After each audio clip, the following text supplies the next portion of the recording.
ika-9 ng Hunyo taong kasalukuyan sa ilalim ng isang tulay sa Barangay de la Paz, Antipolo City, Rizal. Dalawang kahina-hinalang garbage bag ang natagpuan ng isang mangangalakal ng basura. Nang buksan niya ang unang garbage bag,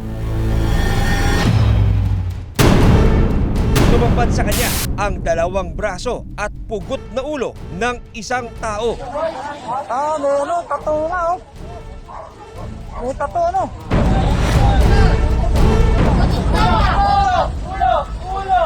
Nang tingnan ang ikalawang bag, natagpuan naman niya ang dalawang binti, dalawang paa at dalawang siko.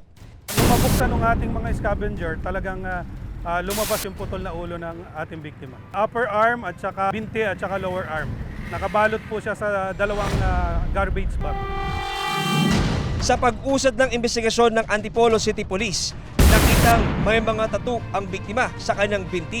May tattoo nga, oh. Sino ang natagpuang chop-chop na katawan?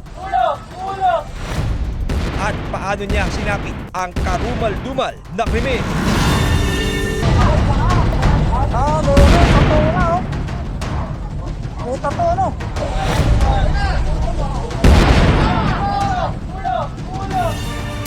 Putol-putol na mga bahagi ng katawan ng isang tao ang itinapon at natagpuan sa isang tulay sa Antipolo City noong ika-9 ng Hunyo taong kasalukuyan. Laman ng dalawang garbage bag ang pugot ng ulo, dalawang binti at dalawang braso ng isang tao. Pagdating po natin doon, nakita po natin may mga tao sa tulay na sinecure po natin ang crime scene. Nasa ibaba po may dalawang plastic bag na bukas na kasi tiningnan kung ano yung nangangamoy ngayon ng isang mga ngalakal.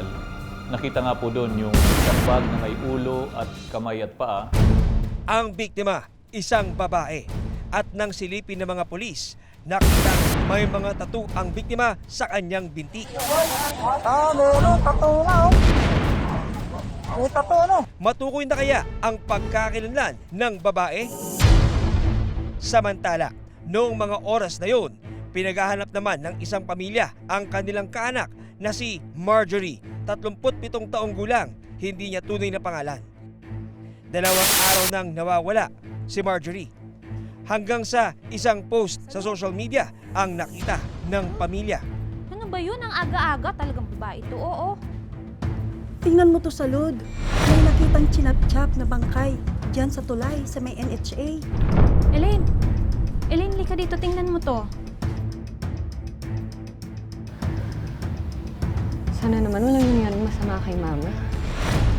May post sa social media tsaka usap-usapan siya noong time na yun. May natagpuan daw po na body parts sa langhaya. Ulo tsaka paa daw po.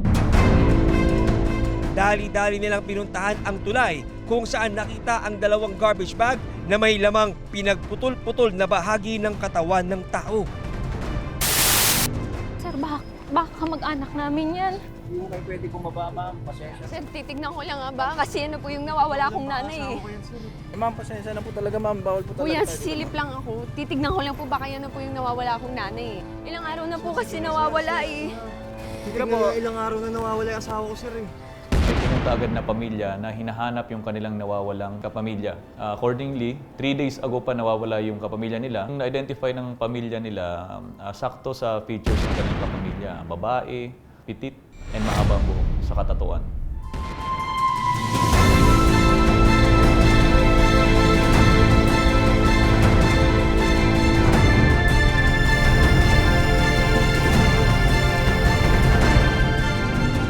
Kinumpirma ni Elaine, hindi niya tunay na pangalan na ang natagpuang chop-chop lady, ito ay walang iba kundi ang kanyang inang si Marjorie.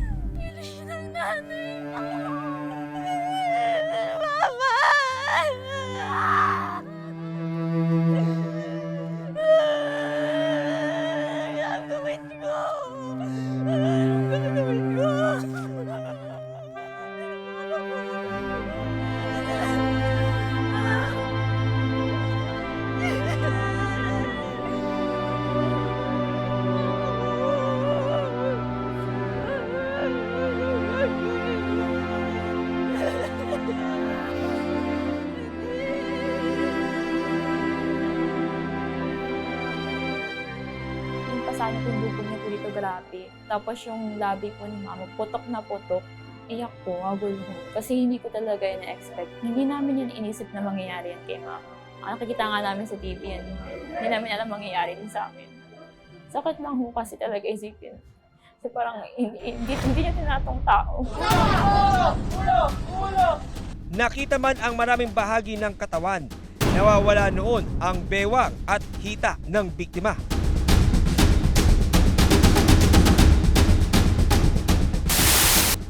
Ilang oras lang ang lumipas sa parehong araw. Nakatanggap ng report ang Antipolo City Police sa isa pang kahinainalang sako na natagpuan naman sa Barangay San Jose. Kaya pala may nangangamoy bulok doon sa construction kasi may tinapon palang patay dyan. Ano ang matutuklasang laman ng isa pang sako?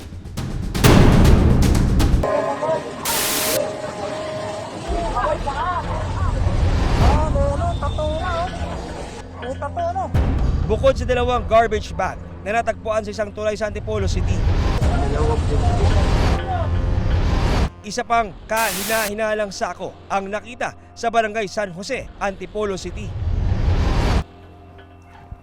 Asan yung patay? Sir, ayun po. Kaya pala may nangangamoy bulok doon sa construction kasi may tinapon palang patay dyan. Gusto nyo sir, samahan ko po kayo sa baba. Gabas, tingnan nyo nga. Tara, sama mo ako. Sige sir, tara po.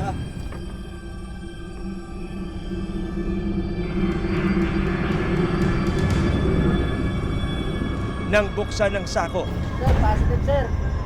Dito yun, tawag mo yung sokotik. natuklasan ang torso o katawan ng isang tao. Nang suriin, nakitang may portrait o tattoo ng 5 tao ang likod ng katawan. Nabuksan niya yung bag, nakita niya yung torso part ng katawan. Sa aming nakita mga design, yung nasa likod niya ay mga mukha ng kanyang mga anak. I believe kasi mga mukha ng mga bata yung nasa likod. Ang mga tatong ito naging susi para makumpirma na kay Marjorie Reed ang natagpuang bahagi ng katawan. Ayon sa death certificate ng biktima, blunt traumatic injuries to the head o matinding palo o hampas sa ulo ang naging dahilan ng kanyang pagkamatay.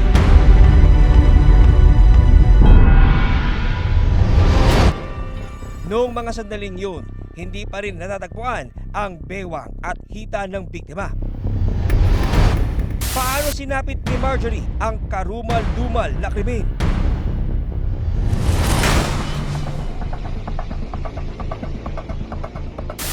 Napa sa kamay ng mga otoridad ang isang video na kuha ng isang closed-circuit television o CCTV camera mula sa isang establishmento sa Barangay San Jose.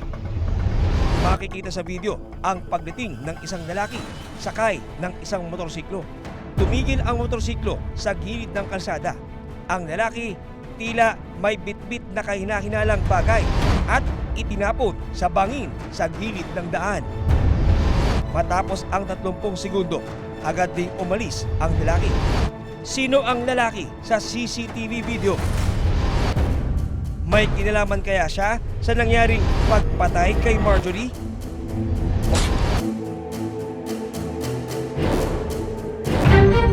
Nagpatuloy ang investigasyon ng mga pulis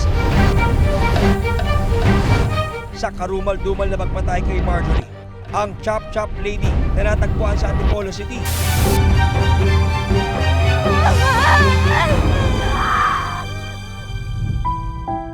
May 5 anak mula sa mga dating kinasama si Marjorie.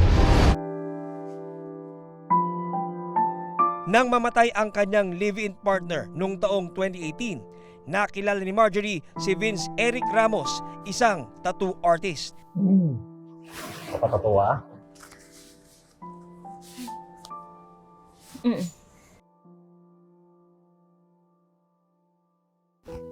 Ito, mga anak mo?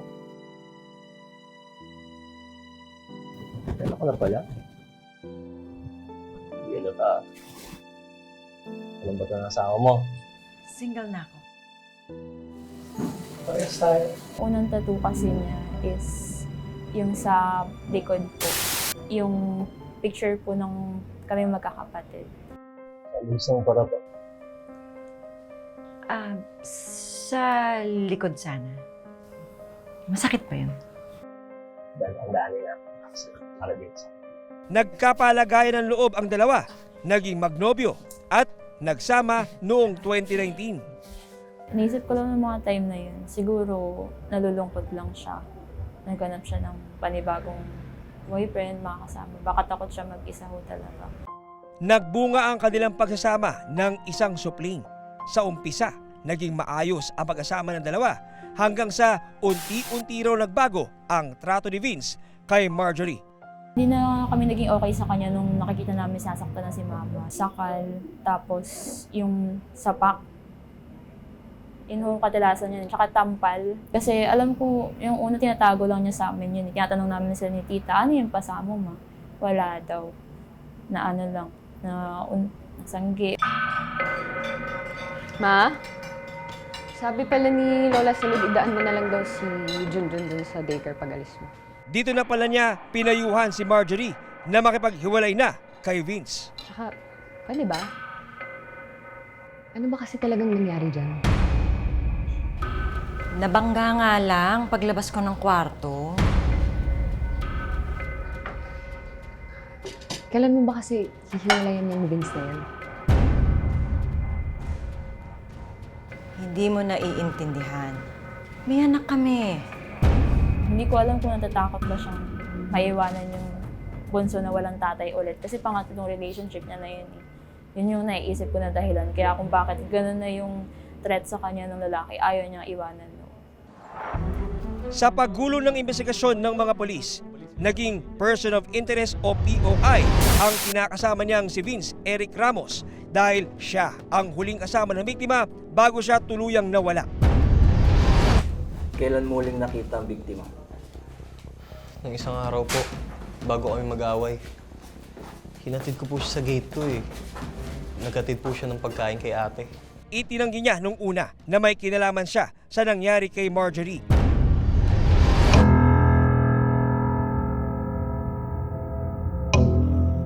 Pero madaling araw nung ika-10 ng Hunyo,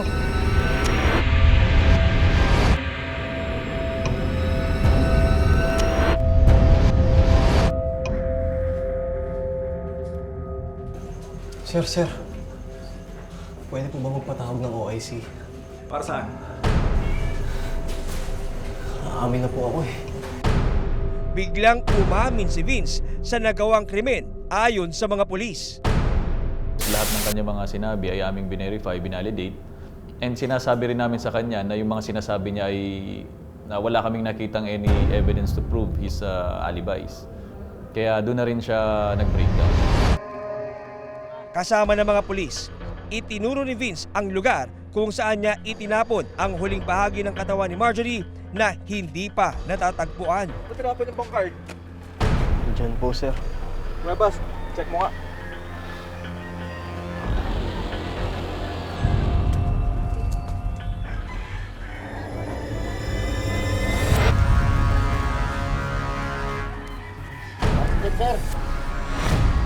Sa isang bangin, nakita ang bewang at hita ni Marjorie. Nakabalot pa rin siya sa garbage bag, pero napapalibutan siya ng eco bag.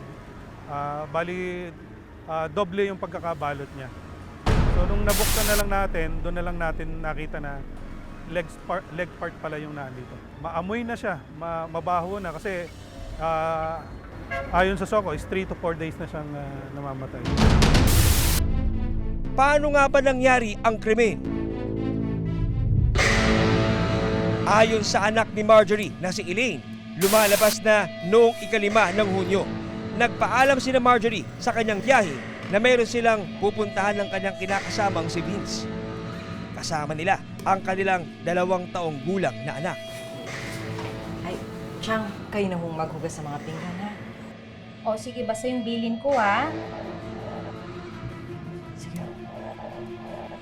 Tara, Vince. Meron siyang lagi sinasabi sa akin before, hindi lang sa akin, sa akin.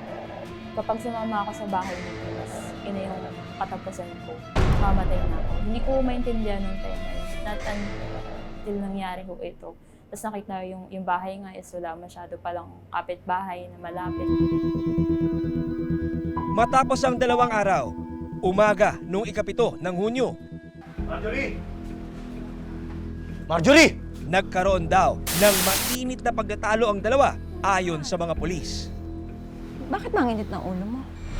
Kumukuha pa rin ba akong assignment kay Mang Pedring? Oh, matagal na akong hindi kumukuha ng basura doon eh. Sinungaling! Ako sinisingil ni Mang Pedring sa mga pinagkukuha mo supply last week eh! Hababa, oy, ikaw, teka lang ah. Sino sa atin na nagsisinungaling dito? Ha? Nung morning ng June 7, 2023, nung Wednesday, doon daw sila nag-aaway. Nag-aaway daw sila sa kadahilan ng ayaw daw tumigil ng kanyang ka-live-in partner sa pagdodroga. Ayon sa extrajudicial confession ng suspect na si Vince Eric Ramos, sa gitna ng kanilang pag-aaway, biglang nagdilim ang kanyang paningin. Nag-away kami, my partner. Nasampal ko po siya, ma'am.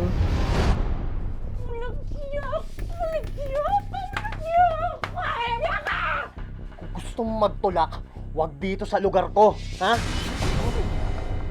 Di mo makapadasok pa! Then after that, lumabas siya ng bahay. Nag-iskandalo siya. Hinata ko siya papasok. Tapos pagpasok naman parang nagdilim yung paningin ko nasa loob ng bahay. Nasasak na ako! Bitiwan mo ako na yan! Ulit siya ako! Ulit siya ako talaga! Ilang sandali pa, iniumpog daw ni Vince ang ulo ni Marjorie sa pader.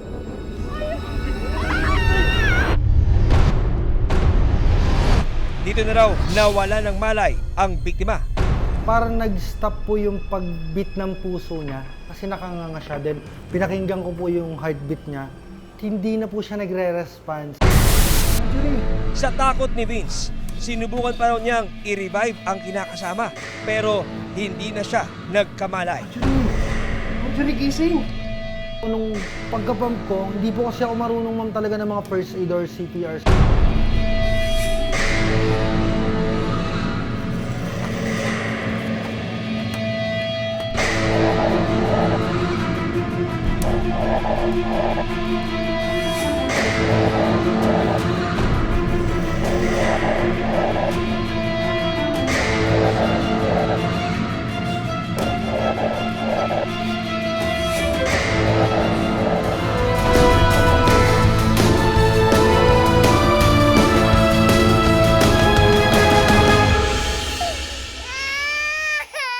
At unfortunately, nandun yung kanilang 2 years old na anak.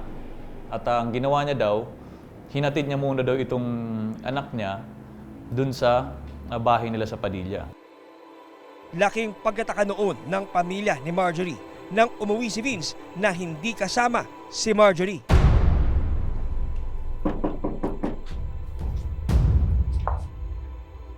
Oh, ba't ikaw lang? Nasaan si Mama? Nag-aaway kami. Ayun, umalis ng bahay. Iwan sa akin itong kapatid mo. Malamang, sinaktan mo na naman, kaya linayasan ka. Iwan ko po muna dito si Junjun. Ito yung gamit niya. Alis po muna ako. Lane, muna na ako. Ilang sandali pa, umalis rin daw kaagad si Vince at binalikan ang katawan ni Marjorie.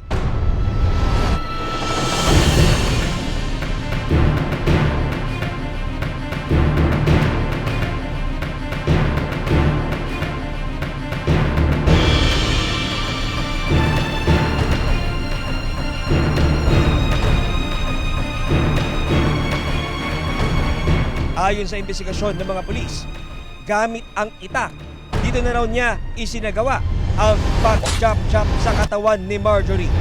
Niwa ko siya ma'am ng ganyan pero di po ako nakatulog. Nung naputol po yung benda, nagkaroon na po ako ng lakas ng loob para i-continue.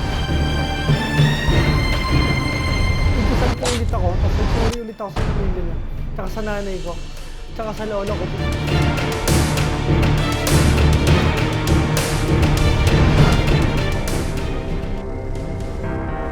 Matapos pira-pirasuhin ang katawan ng biktima, inilagay ni Vince sa mga garbage bag at sako ang mga chinap-chop na parte ng katawan ni Marjorie. Ayon dun sa pagkakagrupo, yung ulo, yung lower leg, yung lower arm, magkasama yung ulo saka yung kamay. And then yung isa naman, yung lower leg saka upper arm. So, sa dalawang basket. Yung isang basket ay yung torso, yung buong torso niya. And then yung isang basket naman is yung hip down to knee. So magkasama yung hip saka yung knee.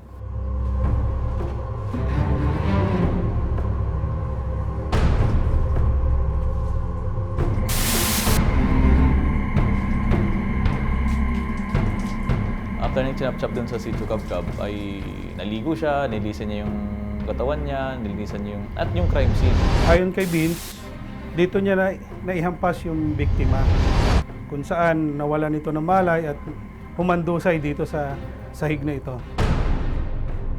Dinala niya yung biktima doon sa loob ng CR po. Kung saan ayon sa kanya, inihiga niya yung yung biktima dito sa CR. Muling umuwi raw si Vince sa bahay ng mga kaanak ni Marjorie na parang walang nangyari.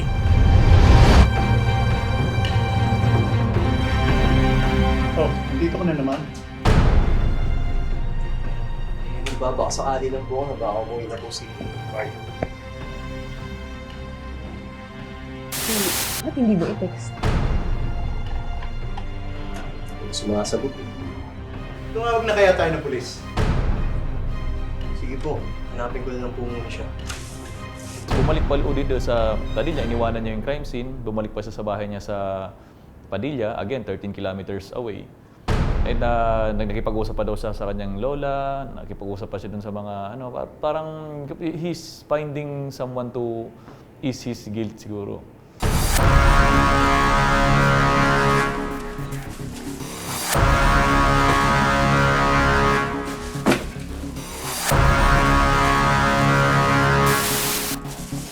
Matapos ang ilang oras, bumalik si Vince sa bahay kung saan niya iniwan ang katawan ni Marjorie. Pick up ako ng 2 bag, tapon ako ng 2 bag, around 11, 12. Yun po yung mga bracket ng oras na meron ako. Dito na niya sinakay ang mga sako at garbage bag sa motorsiklo at umalis ng bahay. Sa kuha ng closed circuit television o CCTV camera na ito sa barangay San Jose sa Antipolo City, makikita ang pagdating ng isang lalaki sakay ng isang motorsiklo. Ang lalaki sa video, walang iba kundi ang suspect na si Vince.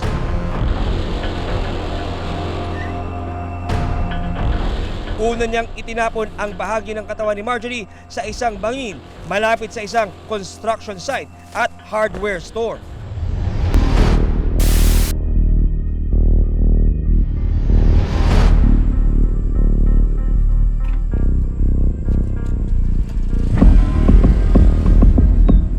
Ilang sandali pa, umalis din kaagad si Vince.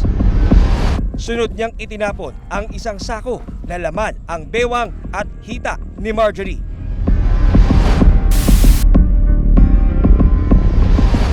Since hindi niya kayang pagsakay lahat sa motor yung mga hiwa-hiwalay na katawan, ang kaya nilang una munang dalhin, first batch, ay yung torso and then yung hips with lower legs.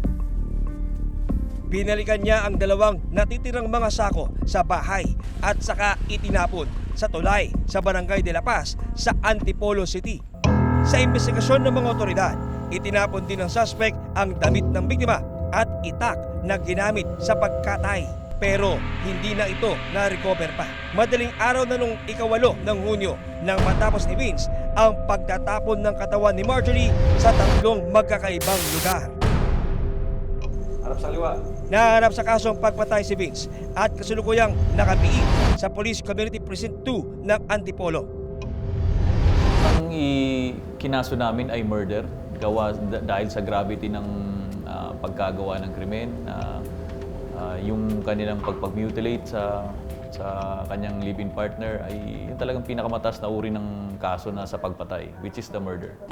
Ayon kay Vince, nagawa niya ang karumal-dumal na krimen matapos nilang magtalo ng kinakasama tungkol sa droga.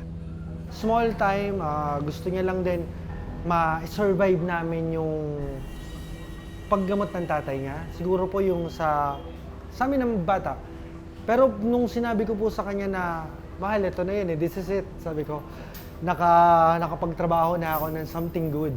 Sabi ko, nakapasok nga po ako ng drone operator. Lecturer. Ayun. Pero nakiusap naman po siya, kaso di ko talaga matanggap eh. Ayon naman sa panganay na anak ni Marjorie na si Elaine, hindi ito sapat na dahilan para patayin ang kanyang ina. Kung pipigilan niya si mama, hindi niya gagawin ho yun eh. Bakit kailangan saktan niya po, patayin niya, tapos ganyanin niya po? Hindi ho yun. Saka kung may papatigilin man, dapat siya. Siya ang patigilin sa pagkagamit po. Kasi hindi naman siguro niya magagawa yung ganyan kung hindi siya gumagamit po. Ayon sa mga pulis, may mga report sa barangay tungkol sa pananakit ng suspect sa biktima. Pero base na rin sa mga interview namin sa mga barangay sa community, lalo na kayong mga kapitbahay, kahit yung mga nakaraang taon may naririnig silang sinasaktan talaga yung mga kinakasama niya. Sa pagkakaaresto kay Vince, may tuturing na case closed na ang pagpatay kay Marjorie. Airtight po yung ating case since unang-una hindi po umabot ng 24 hours.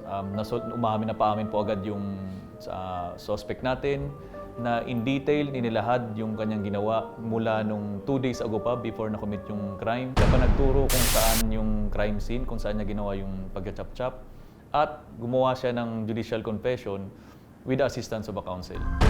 Galit ang namamayani sa puso ng anak ni Marjorie na si Elaine dahil sa sinapit ng kanyang ina. Alam, maghirap siya everyday. Hindi enough yung mamatay lang siya.